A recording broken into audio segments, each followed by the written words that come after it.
for today's video, dahil Independence Day nga po at holiday, so nagpasya po kami mag-family na pumunta sa Luneta.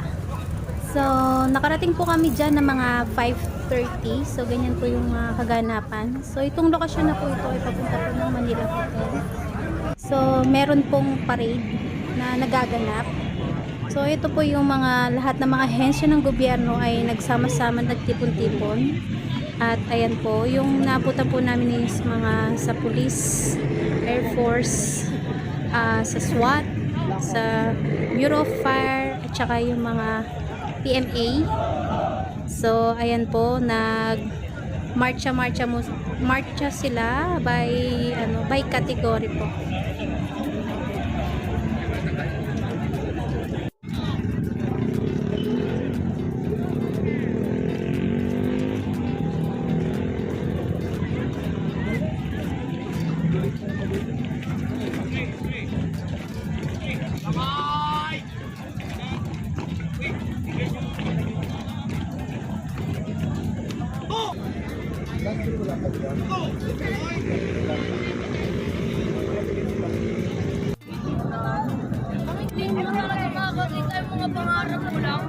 Pangarap mo lang pero matutupad din niya malamang.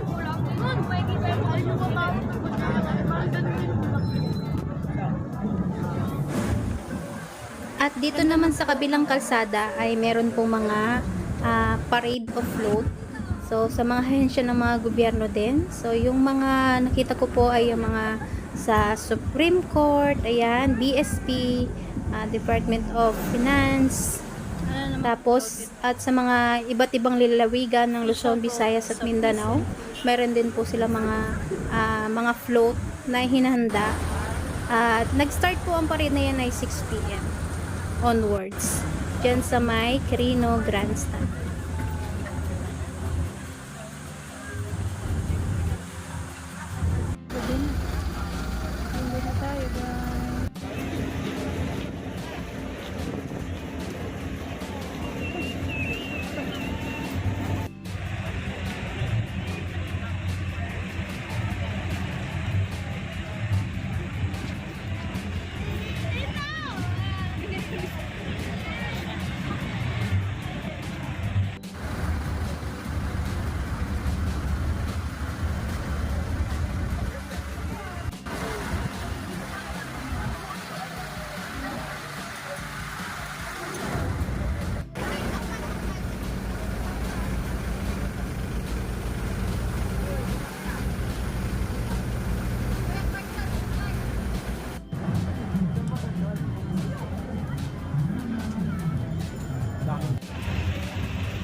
Habang naglalakad-lakad kami papunta sa Luneta, ayan, sa paglalakad namin ay inabot po kami ng fireworks. So, 6 p.m.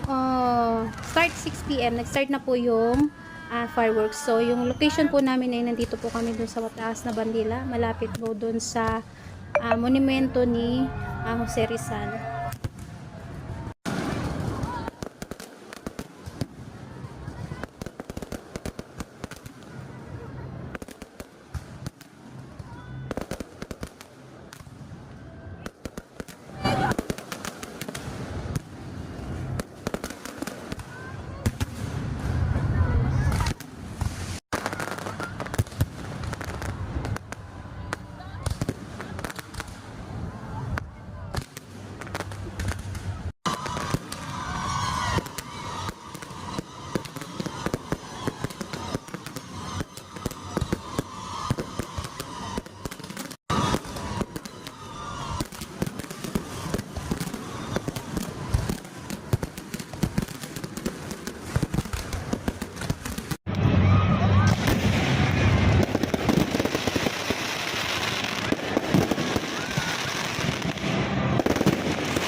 at konting picture-picture.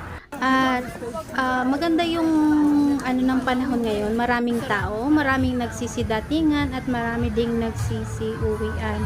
Kasi last year dyan, maulan po kaya walang masyadong kaganapan. Kaya masaya pong, ayan po si Criso, napagod na po. At yan po, pabalik na po kami ng Makati. Hindi na po kami umabot sa sa free ride kasi 7 PM lang. So ayun, napapagod na yung mga person. So maraming salamat po sa pagsama sa amin and Happy Independence Day!